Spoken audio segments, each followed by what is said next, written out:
Vážené dámy, vážení páni, vítajte na ďalšej debate k veci, ktorá je súčasťou pravidelného cyklu Streda za demokraciu, ktorú organizujeme každú poslednú stredu v mesiaci, najnovšie a dúfam, že bude to tak aj na budúce, na nádvorí Coworking. Hlavným organizátorom týchto diskusí je občianske združenie streda.info. Ja sa volám Peter Bestvina a budem vás dnešnou diskusiou sprevádzať. A ak by náhodou niekto ešte nevedel, bývalá herečka, ale predovšetkým diplomatka a politička, je expertkou na geopolitický priestor Vyšehradskej štvorky, bola veľvyslankyňou ČSFR vo Viedni v rokoch 90 až 93 a vo Varšave v rokoch 2000 až 2005. Magda Varšaviová.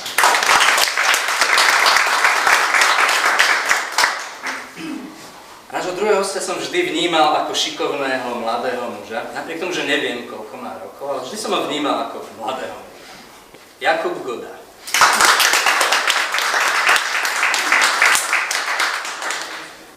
Keď som zverejnil na lokálnej facebookovej skupine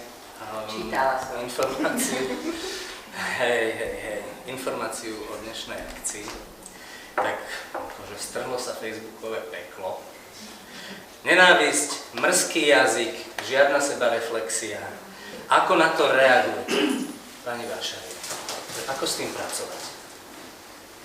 Poprvé, ja som síce na sociálnych sieťach, ale mám takú stenu vybudovanú, že ku mne sa to nedostane.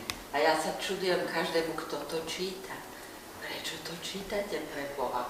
Veď z toho minimálne 60 až 70% sú boti. Bola kedy ľudia museli si kúpiť listový papier, napísať tie hnusné slova.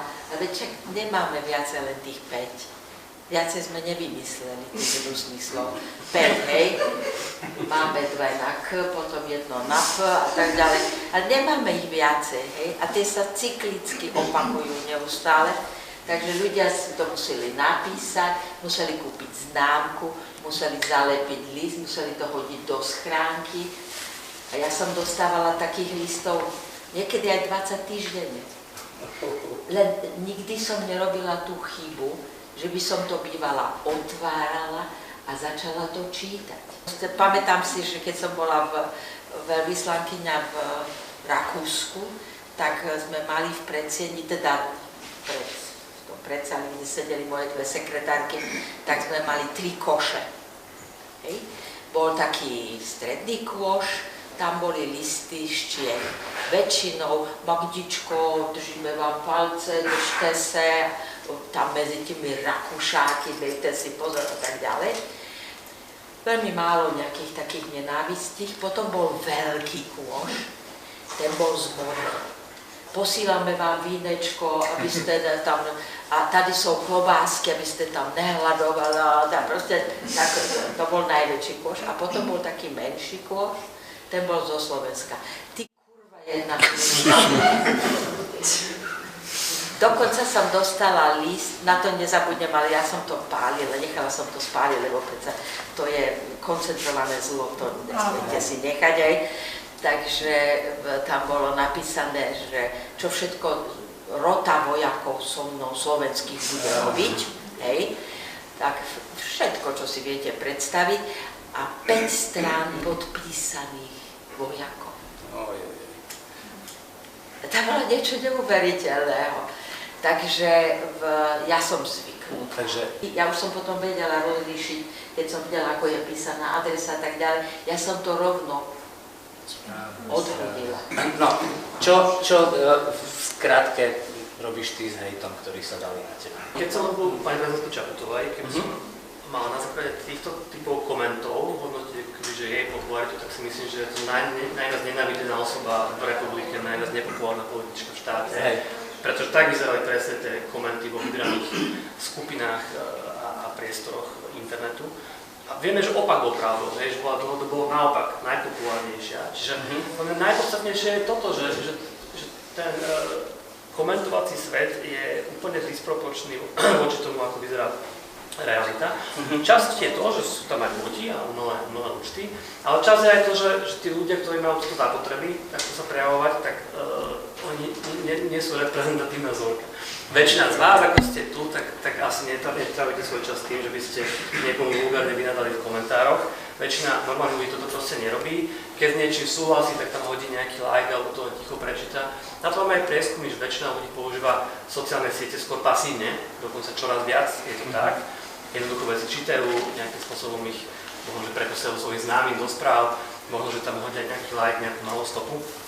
Ale potom tí, ktorí majú veľmi silnú potrebu vyjadriť niečo negatívne, tak je to vlastne tá malá skupina, ktorá sa v tom komente vyjadrí.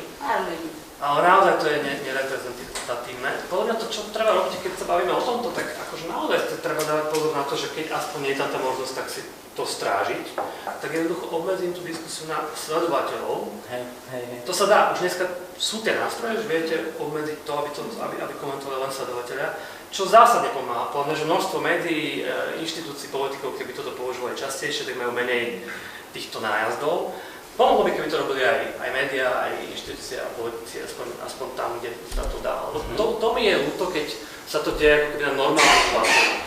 Ale aspoň časť toho priestoru máme ako keby nejaký dosah. A tam by som ako apeloval na to, že snažme sa aspoň, dá sa to aj málo na Pani Mašarová, vy ste začiatkom 90. rokov pomáhali budovať vzťahy v novovznikajúcej strednej Európe. Vtedy ste dobre vnímali vznikajúce nádeje, očakávania, kam to pôjde.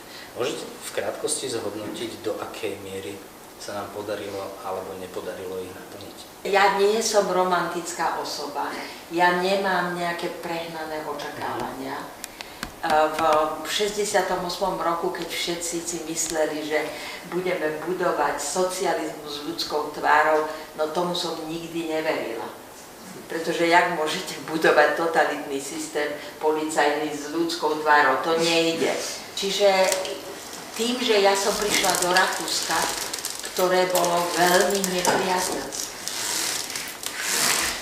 Áno, všetci chodíte do Rakúska, vidíte tie biele koníky a tie zelené lúky a alpské údolia, krabičky na zelených lúkach.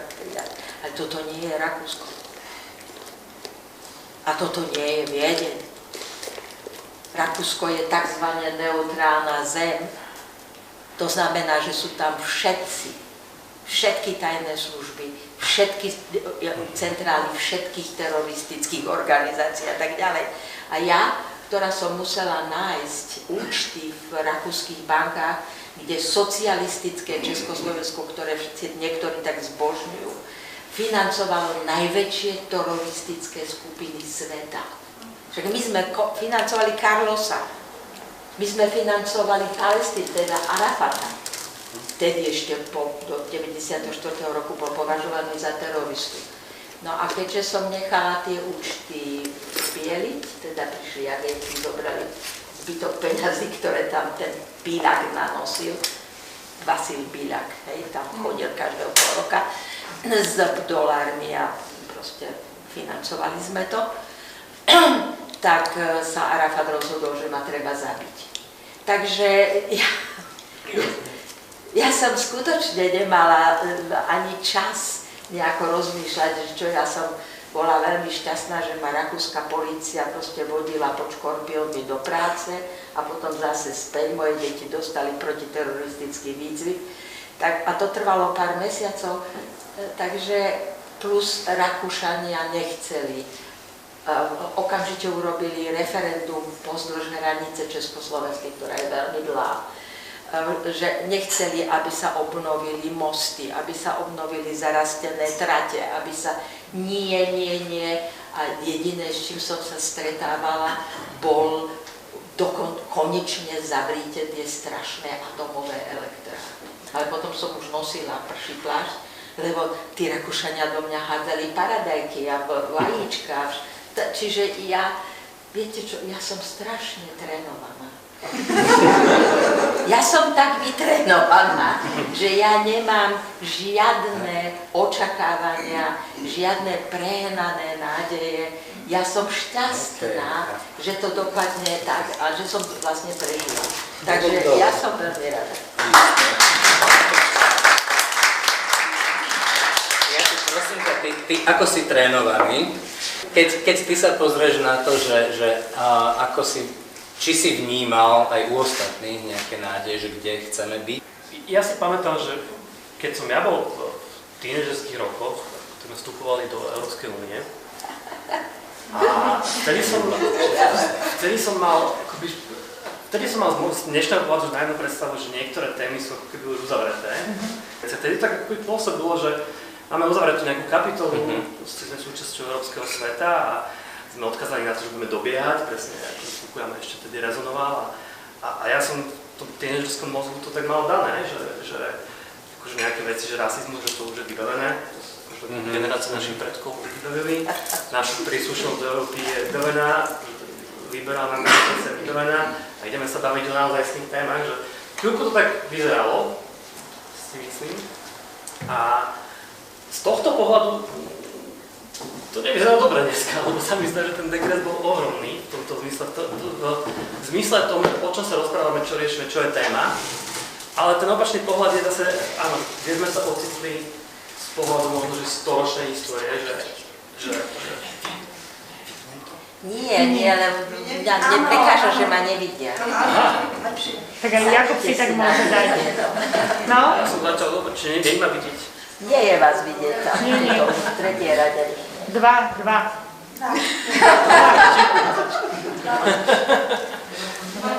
Čiže toto mňa ako keby trochu trápi, že v tomto je ohromný degret. Na druhej strane, keby sa pred 100 rokmi niekto povedal, že budeme tam, kde sme, tak by tomu asi nikto neveril.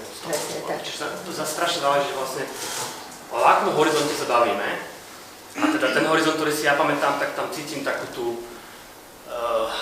akože spätný chod v tej verejnej debate, ale horizont, ktorý si ja nepamätám, a ktorý poznám možno, že z kníh alebo zo školy, tak tam si myslím, že by nám mnohí akože extrémne zavideli a v živote by nečakali, že slovenský príbeh sa dostane sem. Čiže veľmi ľahko sa to dá, záleží, že o čom presne sa bavíme a z ktorej časti. No vy mi normálne nabúravate tú ideu, že vlastne naša spoločnosť neprekvitá a smeruje k nejakej nepríčetnosti a teraz to počúvam pozitíva, ale napriek tomu... Moja bola skôr spočíva v tom, že čo bude. Keďže chcem sa rozprávať ďalej o nejakých riešeniach a to, že čo môžeme robiť, lebo všetci cítime nejaký deficit. Keby ste zhrnuli, že čo sú podľa vás teraz v súčasnosti také hlavné znaky toho, že tá naša spoločnosť neprekvitá? Ja by som začala tým, že my si neuvedomujeme, že priestor geopolitický, v ktorom žijeme, je veľmi nebezpečný. Stredná Európa je nebezpečná časť Európy. A my si myslíme, že my sme biele holúbky. A môj muž napísal raz taký text, že nemyslíte si, že sme biele holúbky, len si spočítajte gebule, ktoré sme rozbili. Čiže to je prvá vec. Keď my budeme o sebe rozmýšľať ako o bielých holúbkach a nebudeme schopní niesť zodpovednosť za to, nielen ako teraz vyzerá Stredná Európa, ale ako sa vyvíjala Stredná Európa, my nie sme schopní prevziať zodpovednosť. Pozrite sa dnešný konflikt v Poľsku proti Ukrajine. Hej? To je vyslovene jednoducho, Poliaci si povedali, len tí Ukrajinci nás hlušili, ale nie sú schopní si prijať, že oni hlušili Ukrajincov. Čiže nedochádza tam k tomu, čo urobili Nemci s Francúzami, aspoň si myslíme, že to dobre dopadlo, že jednoducho si povedali, no tak viete čo, áno, my sme vás a vy nás a tak ďalej, ale nechajme to už, prosím vás pekne, a poďme vystavať nejaké nové vzťahy a poďme ďalej, čo je základ Európskej únie. To je prvá vec. Druhá vec je, My sme jedna z najbohatších častí Európy, čo sa týka života ľudí. Pretože keď idete do stredného Francúzska alebo do stredného Anglicka, tam nemajú také domy ako my. Vo Švédsku vidíte, že ľudia chodia na starších autách. To len tu vidíte, tie obrovské limuzíny. Ale to týka časti. No, ja viem, ale je to všade. Proste my sme si zvykli, že sme vlastne žobráci. Aj politikom, aj všade hovoríme, a čo nám dáte? No tak dajte pánko, čo mi dáte? Viete, ako tí žobráci, čo sedávali pri kostole. Ale my predsa nemôžeme byť žobráci. Dajme tomu proste jednota dôchodcov. Tam nepočujete, že by oni povedali, no počkajte, tak Slovensko sa rúti do veľmi nepríjemnej situácie, grécka cesta, alebo teda bankrot. Hej. Tak čo my, jednota dôchodcov, no tak predsa nebudeme sa správať ako žobráci a budeme niečo robiť, aby sme, dajme tomu, ten generačný gap, ktorý teraz vznikol, že vlastne my dôchodcovia vyžadujeme, aby nám dávali stále viacej a viacej, čím vlastne ochudobňujeme naše deti a našich vnúkov. A vystavujeme ich nebezpečenstvu. To je druhá. Aby sme konečne začali byť zase hrdými občanmi a nie žobrákmi. Tretí bod je, aby sme si vytvorili novú národnú naráciu. Teda tú národnú rozprávku. Pretože my používame národnú rozprávku, ktorú nám vytvorili časť Štúrovcov, aj to nie všetci, časť Štúrovcov, že vlastne my sme tí chudobní, my sme tých, ktorí proste všetci robili zlé a tak ďalej, 1000 rokov maďarskej dominácie, čo vôbec nie je pravda. Hej. Jednoducho my musíme znovu sa vrátiť k Uhorskému kráľovstvu, ktoré trvalo skoro 900 rokov a kde my sme boli tou najbohatšou súčasťou. My musíme prestať o sebe myslieť, že sme boli nevzdelanci. Kto zo Slovákov vie, že Slovensko bolo okamžite v 15. storočí 92% protestantské? To nikto z vás nevie. Ale my sme boli protestanti ako výraz modernejšieho náboženstva, lebo protestanti, ja som katolíčka, ale protestanti predsa hovoria priamo s Bohom. Nehovoria s Bohom cez kňazov. A boli sme podrobení krvavej rekatolizácii. Kto zomrel na Bratislavskom hrade? Jeden z najväčších vzdelancov, ktorý bol Slovák, pán Krman. My konečne musíme sa začať učiť, kto sme, aby sme mohli vytvoriť novú naráciu národa, ktorý prežil, a ak sme to prežili všetko, to znamená, že máme hrať nejakú úlohu tu v strednej. Jednoducho je to o nás. No jasné. A to je presne to, čo hovoríte, že vlastne najväčší problém Slovákov sú mýty a lži, ktorým veríme. A romantika z 19. storočia. A teraz by som išiel smerom k Jakubovi. Ako vnímaš ty tie hlavné problémy, čo má Slovensko, majú Slováci? Ja sa obávam toho, že akože ten hlavný problém je úplne bezprostredný, a to je teda to, že ak by sa v 2027 nepodarilo otočiť tie politické váhy, tak on bude pokračovať trend, ktorý vidíme už ako keby počas tých 15 rokov tejto vlády smeráckej, že oni akože postupne a viac rozkusávajú ten štát, že kým tá prvá smeracká vláda bola o nejakých akože korupčných kauzách, už to ide do akoby rozoberania samotných tých štruktúr a roztačania tých vášní do takých rovnín, ktoré v minulosti neexistovali v takéto mierke. Možno, že vy budete oponovať. Keby to malo pokračovať ešte ďalej, tak to nebude to v rovnakej rovine a to už, keď sa človek pozrie na tú mapu, tak to je viditeľné, že my vieme, že tá ďalšia vláda by znamenala ako keby že republiku vnútri.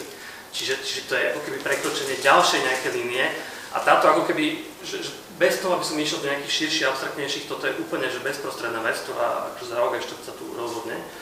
A akože Mazurek minister vnútra znamená úplne iný level starosti. Čiže to je prvý, ten vnútorný. A druhý je potom ten širší priestor. Tak my vlastne vidíme v najväčších európskych demokraciách, že vyhrávajú antisystémové síly, ktoré sú viac alebo menej proruské. Čiže tie rizika sú akože radom po tých štátoch, veľmi kľúčových spojencov. Budú teraz midterms voľby v USA, ktoré budú akože úplne rozhodujúce pre tú krajinu. Čiže akože máme takto, že demokratické nášlapné miny všade okolo v tom priestore a na východe je vojna, ktorá netušíme ako dopadne. Čiže akože kombinácia týchto rizík pre mňa vytvára to, že žijeme teda mimoriadnu dobu, kedy sa to nejak tak navrstvilo, že stačí, aby jedna z týchto vecí trochu nevyšla a môže to byť nepredvídateľné. Takže to mne iba hovorí ako keby, že o to viac sa treba ako keby angažovať a snažiť sa, lebo stačí jeden taký, že výbuch alebo kombinácia a nemusíme si vedieť ani predstaviť, že kam sa to bude ubrať. Čiže môže to dopadnúť veľmi zle, ale zase, aby som nebol akože temný, vidíme proste Poliakov, vidíme Maďarov, vidíme, že sa to dá akože neuveriteľným spôsobom otočiť. Ja by som bola opatrná. No, okay, no. Ale ako myslím aspoň ten základný, však možno, že ste teda opatrnejšia v tom. Ja nie som nejaký optimista hodom toho Petra Maďara, to vôbec, ja som optimista hodom toho, že Viktor Orbán je tam, kde je, to ma teší. A tam to bolo mimoriadne sledovať tie voľby. To som vlastne nezažil takéto niečo. Celé mesto bolo v uliciach, ľudia proste kričali, plakali, spievali, náhodne sa objímali ma sú tí ľudia na ulici, akože Slováčov v Budapešti. Strieskalo sa šampanské, ľudia tam vyliezali na stromy, na sochy. Neuveriteľná akože salva také čistej radosti. Starší ľudia mali slzy v očiach. Normálne, že v porovnaní s tým, čo sme si mysleli o tej krajine pred 2 rokmi, toto by som nečakal. Ja som si nebol istý, či vyhrá tie voľby, netušil som, jak to dopadne. A je to zaujímavé, ani nie, že by som chcel predvídať, že bude dobre v Maďarsku, neviem, ako to bude, ale nečakal som, že to môže až takto extrémne dopadnúť. A je to aj signál, pretože akože netreba sa v tom zase úplne zožrať, dá sa to otočiť ešte aj v temnejších časoch. Slovensko momentálne slúži hlavne Česku ako zlý príklad toho, keď hovoria, že spamätajme sa, tuto buďme aktívni, lebo dopadneme jak Slováci. Čo si máme zobrať od tých našich susedov, aby sme sa pohli proste ďalej, aby sme sa my niečoho vyvarovali, zmenili našu cestu? Na čo by sme si naopak mali dať pozor, keď tak zhrniete, že my a naši susedia? Ak si myslíte, že sa antisystémové síly, Jaroslav Kačinský a tak ďalej, nemôžu vrátiť v Poľsku, môžu. Môžu. Teraz našli tému anti-Ukrajincov. Pre poľského nacionalistu Ukrajinci sú asi niečo ako pre nás Rómovia, lebo však keď mali ten obrovský štát, Poľsko-Litovskú úniu, ktorá trvala 260 rokov, pozor, to sú obrovské proste štáty od Baltického mora až po Čierne more, tak tam boli aj Bielorusi a boli tam Ukrajinci. Poliaci ich polonizovali a používali ich ako na také podradné práce. Poliaci sú panský národ. Že my používame to, čo nám hovorili Maďari v uhorskom parlamente, že vy nerobte politiku, vy Slováci, lebo to môžu robiť len panské národy. To znamená my Maďari, to je 19. storočie. A my to sami si hovoríme, že to politika, to je panské huncústvo, prestaňme už s týmto konečne, keď máme svoj vlastný štát. Čiže Poliaci môžu byť aj pre Slovensko nebezpeční, ak sa znovu dostanú k moci poľskí nacionalisti. Lebo my nemáme skutočných nacionalistov. My máme len bývalých komunistov, ktorí sa teraz hrajú na nacionalistov, a potom máme takých tých vyholených chlapcov, ktorí tak si chcú udrieť a vykrikujú a tak ďalej, ale nevedia o Slovensku vôbec nič. Doteraz sme vnímali hrozby, že nacionalistov, tak väčšinou Maďarov, že ako Poliaci mohli byť. Ale máme okolo našich hraníc vo vzdialenosti 100 km žije 8 miliónov Poliakov. A vždy, keď zobral Hitler Sudety, v vkročili Poliaci na slovenské územie. My si nemôžeme dovoliť byť už nikdy v živote naivní. Jaroslav Kačinský, keď som s ním obedovala, keď som bola v Poľsku, tak prvú otázku, ktorú mi položil, a nech mi pani povie, jak je to možlivé, že Slováci sa pojavili v 93. roku. Rozumiete ma? Ako je možné, že sa Slováci objavili zrazu z ničoho nič až v roku 93? Lebo pre poľského nacionalistu Slováci neexistujú. To všetko je to proste po vrcholi Nízkych Tatier, to sú zeslovačení Poliaci. Z juhu máme proste taký ten sentiment Maďarov, ktorí proste nespracovali Trianon. Oni ho nespracovali. Trianon sa nesmiel spomínať počas komunizmu, hej? No ale po 90. roku sa oni posadili pod ten dážnik Trianonu a teraz nariekajú, že oni sú len obeťou a vlastne sa dostali týmto nariekaním a sú jednou z najchudobnejších krajín Európskej únie. Hoci mali najlepší štart, dostali najviac investícií, všetko to premárnili. Ale musíme si uvedomiť, že Maďari prehrali 2 svetové vojny, pretože nie sú schopní dostatočne strategického myslenia. Preto keď Fico hovoril, že aký má báječný vzťah s Viktorom Orbánom, tak na jednej strane som sa smiala, lebo to bolo len pre tých jeho voličov, ktorí sú dostatočne hlúpi a nedôjde im to, hej? Alebo že proste je to nejaká účelová vec, ktorú Orbán pestuje. Keďže Orbán bol akedy môjim kamarátom, kým bol ešte liberál, a ja som bola svedkom toho, keď sa rozhodol, že bude nacionalista, a maďarský nacionalista je skutočný nacionalista.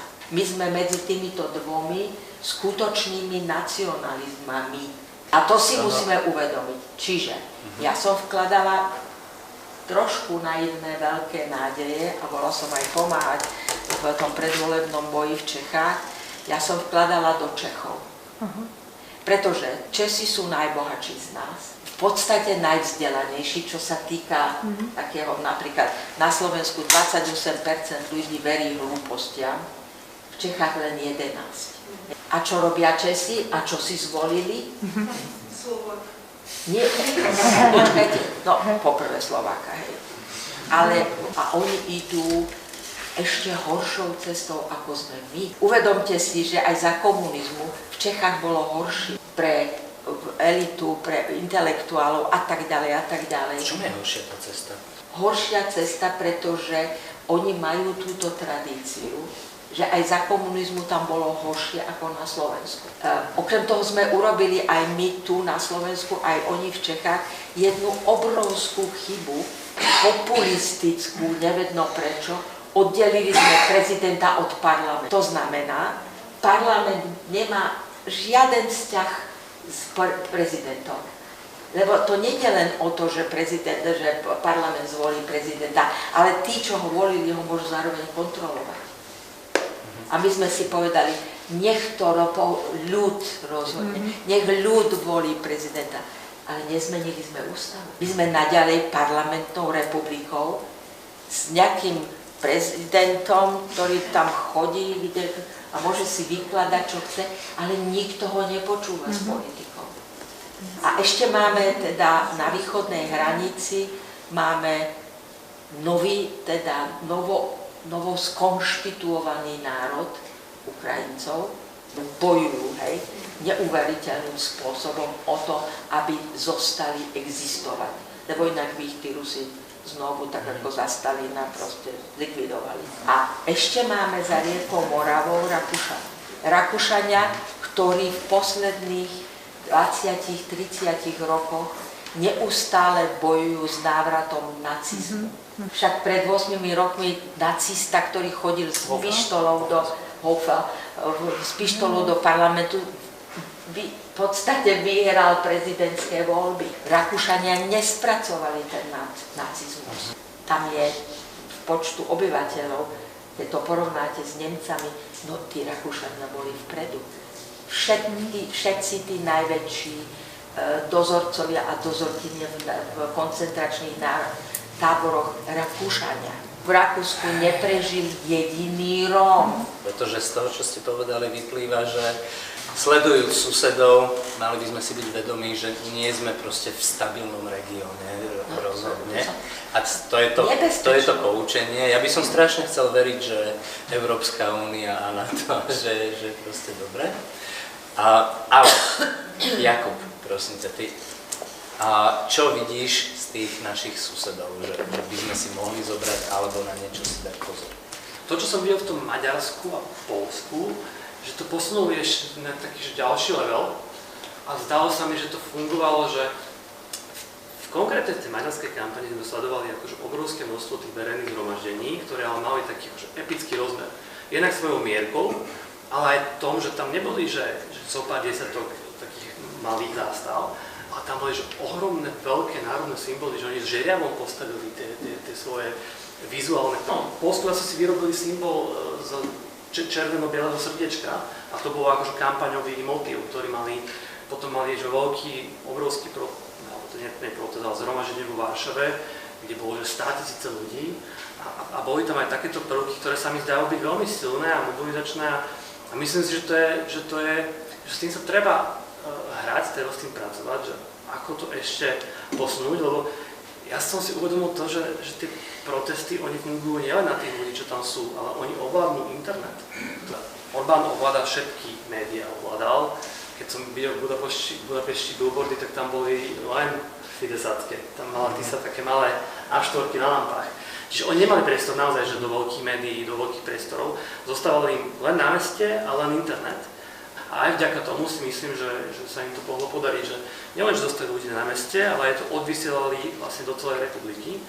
A to je zaujímavé tá väzba medzi tým fyzickou mobilizáciou protestnou a tou schopnosťou to odvysielať, ktorá funguje, akože preukazuje to nefunguje u nás aj inde zjavne, že to je niečo, čo sa potom ako keby šíri via. Aj tí naši vlastne ľudia na tej našej strane, ktorí sú častokrát pasívnejší a nepíšu tie hejtové komenty a skôr si tie veci iba prečítajú, tak zrazu na toto reagujú. To z nich vyťahne tú emóciu, to z nich vyťahne tú reakciu, to zdieľanie, ten komentár. A to je moment, ktorý si všimol teda aj u nás a som to nejaký mery, sa mi zdalo, že aj Poľsko bolo pri tom, na teraz to Maďarsku rozhodne. Že... Vyhráte voľby. Tusk je už vyše 2,5 roka pri moci. Ešte stále nemohol dať dohromady ústavný súd. Prichádzajú demokrati. A teraz čo? Demokrati budú používať nedemokratické prostriedky?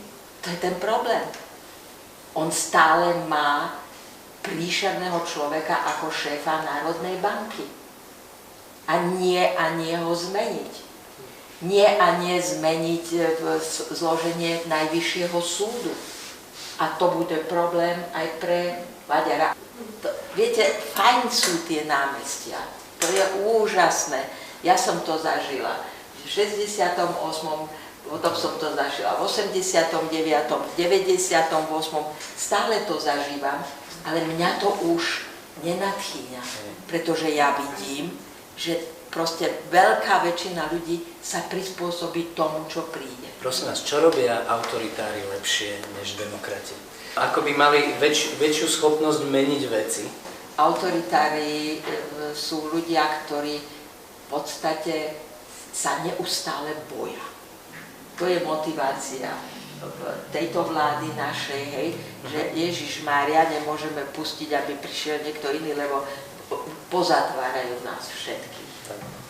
Ten autoritársky režim visí na tom, koľko percent ľudí je schopných ich podporiť. Pretože pokiaľ sú tam hrdí občania, hej, koľko budú kolaborovať? No, a tu si musíme uvedomiť, že ešte aj Nemci boli zhrození na Slovensku. Kto všetko, koľko ľudí udával. Veď my musíme byť úplne zdesení z toho, že síce my sme nehnúšili Židov, ako to urobili Litovci, lebo Litovci zobrali sekery a palice a všetko a ubili svojich susedov židovských. Ženy, deti, všetko jedno. Dodnes sa o tom mlčí v Litve, proste sa o tom nehovorí. Tak, ja sa pamätám, Milan Lasica mi raz povedal, že on ako 4-ročný ukradol cukriky v obchode a pochválil sa mame, keď vyšli z obchodu, že pozri sa, čo má. Jeho mama ho zobrala späť a tohto 4-ročného chlapca donútila priznať sa a vrátiť to. Ale pokiaľ toto nezažijete v detstve, tak nevrátite knihu, zoberiete si vrecko cementu niekde zo stavby. Bože môj, koľko domov je takto postavený. Pretože čo bola heslo? Kto nekradne, okráda vlastnú rodinu.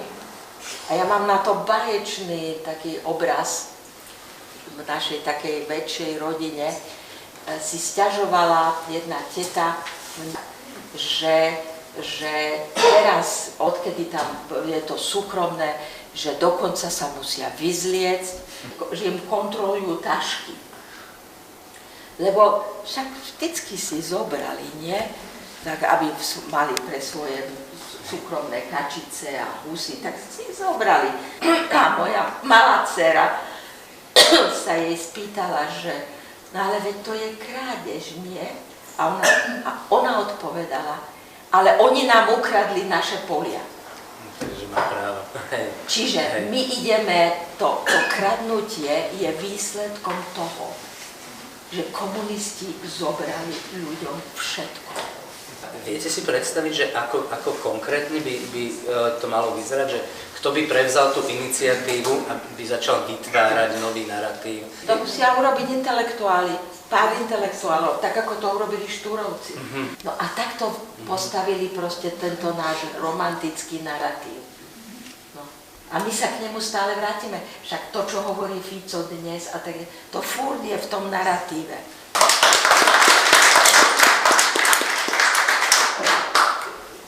Presne, ale neviem, či na to je nejaký proces, že to sa do nejakej miery deje, akoby presne, že intelektuálne diskusia. Zdá sa mi, že sa to niekedy deje aj v reakcii na nejaké akože veľké udalosti, ktoré sa stanú. Tak Ukrajinci si vytvorili svoj príbeh na základe toho, čo sa im v reakcii na to, čo sa im udialo. A teraz neviem, či sa takéto niečo môže udiať ako keby za stolom. V 19.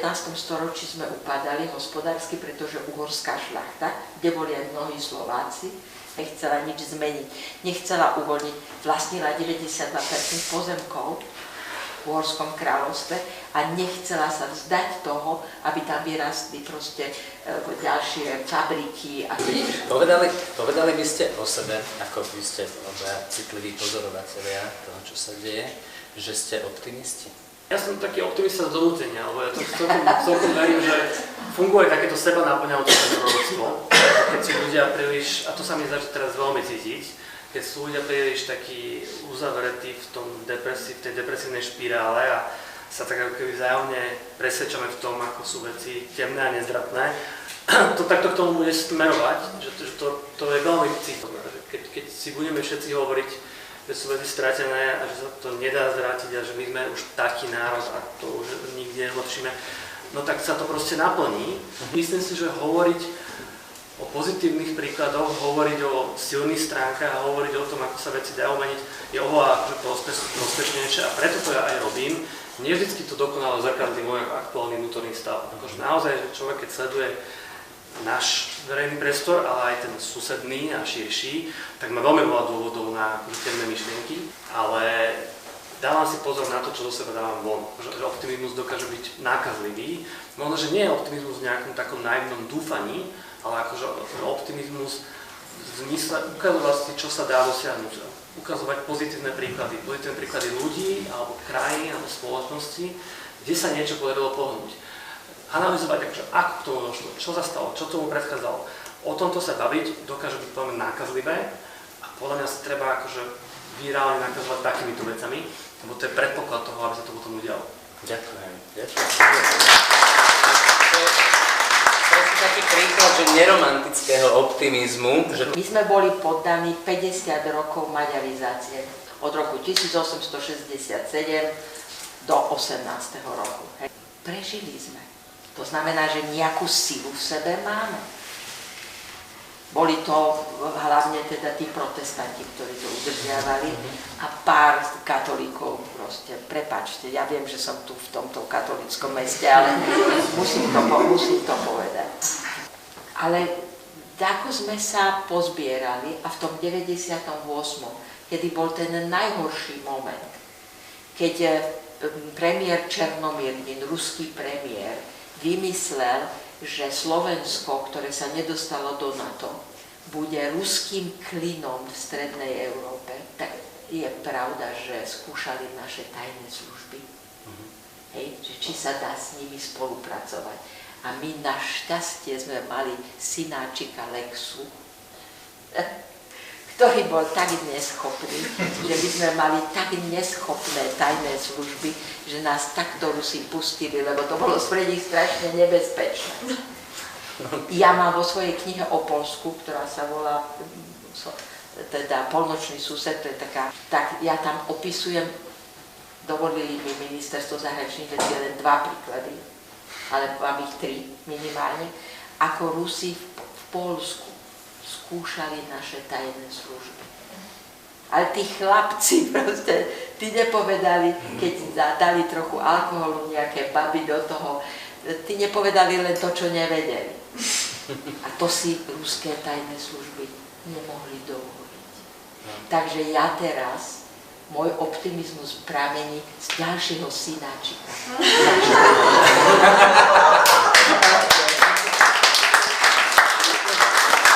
Nech sa páči. Ja mám prvú na pani Vašajú.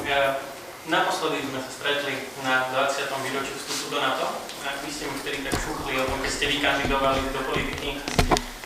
Veď nebudem ja po vás hovoriť, vy sa priznajte, ale spomenuli ste, ako na vás ženy, slovenské ženy na ulici vykrikovali, že Magda vráť sa do kuchyne grncom a ako vás ponižovali ženy Slovenky.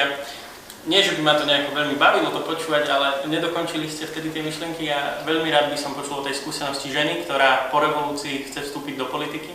Ako sa k vám správajú ostatné ženy na Slovensku? Keď som kandidovala na prezidentku, mojimi najväčšími nepriateľkami boli ženy a novinárky. Lebo čo mi dávali ako prvú otázku? A čo vaše deti? A čo budú robiť, keď vy budete? Však to zažila pani Čaputová niekoľkokrát. Hej? Proste to je neuveriteľné.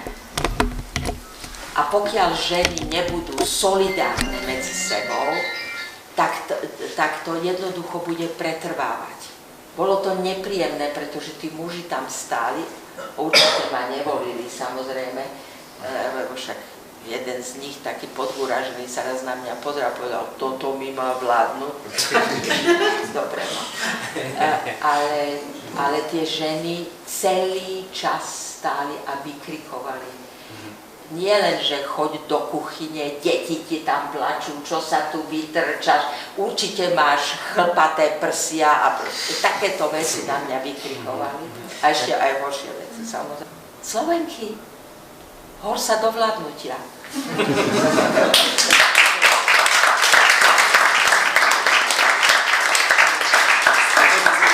Ešte, tam sa, to sa jedna pani. Chcela, že či takú vidíte dnes v mladšej generácii, takú političku, že či ju vidíte? Teraz niekoľko. Čo myslíte, pán Voda? Ja poviem, že silná voda, že... Famózne. Oni sú, ja ich sledujem, Holečková, Mesterová, proste všetky vzdelané baby jasne sa postavia, jasne argumentujú. Jedna jak druhá, tam ich máte aspoň 20, alebo koľko ich je. Fantastické ženy, famózne. Čo by sme mohli urobiť my ako spoločnosť, aby vás to nakoplo tak, ako nás ako spoločnosť nakopli tie protesty za uplynulé roky? Samozrejme chodím na každý protest. Hej. Ja dokonca pôjdem voliť teraz v referende, pretože ja som občiankou. A toto stojí 11 miliónov a ja mám možnosť vysloviť svoj názor. Takže ja idem. Ja vždy volím. Hej? Len nevolím len preto, že má niekto jamky. No. tak vyvícať. No proste to odo mňa nemôžete očakávať. Ja som teda liberálno-konzervatívna, hej? Jasne, priprofilovaná roky, hej? Ale ja budem pokojne voliť aj PSK, keď zistím, že môže prečísliť Smer. Lebo teraz musíme voliť tak, aby sme dosiahli svoj cieľ. To znamená, Fico nesmie vyhrať voľby. Lebo keď vyhrá voľby, dostane tak ako Babiš v Čechách možnosť zostaviť vládu a zostaví vládu s dvomi, by som povedala, no ten jeden je Japonec a ten druhý má tam Turka, no skrátka strašné niečo a on je Slovák. Čiže strašná vláda a títo dvaja, títo slabosi, ktorí majú pár 360 000 hlasov alebo koľko v 10 miliónovom štáte Českom, oni určujú muziku. Prestaňte rozmýšľať, že či sa vám niekto páči. Ja hovorím po srbsky veľmi dobre. A keď skončila vojna v Juhoslávii, tak ma vyslali, aby som mala prednášku v Sarajeve pre študentov. A tam bolo asi 400 študentov a ja som teda hovorila po srbsky a tak ďalej. A potom som dostala otázky, tam stala taká krásna Srbka a pýtala sa ma, ale ja nemôžem ísť voliť, mne sa nikto z nich nepáči. A ja spontánne som povedala, niti u krevet. Viete, čo to je? Nie. Nevezmeš si ho predsa do postele. Som povedala. A vybuchol rehot. To znamená, toto používam.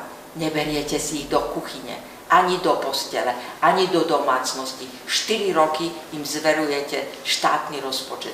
A keď im zveríte takýmto ľuďom, no tak sa nečudujme, že ideme do bankrotu. No. Tak to je memento. Ďakujem.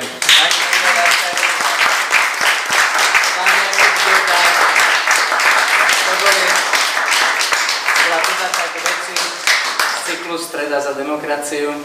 Ďakujem za vašu účasť, za vaše otázky a dúfam, že sa vidíme o mesiac, poslednú stredu v mesiaci júl, kedy by mal prísť Samuel Marec.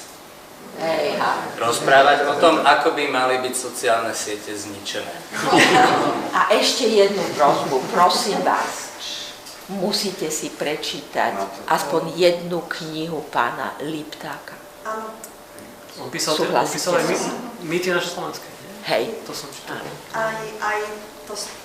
storočie. 20. storočie. Prosím vás, aby ste vedeli, v akej krajine žijete. To je jedna moja prosba.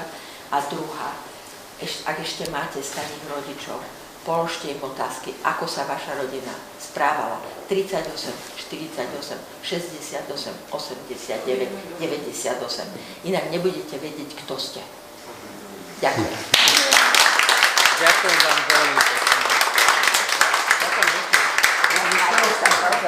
Tak dúfam, že sa uvidíme na proteste. Určite.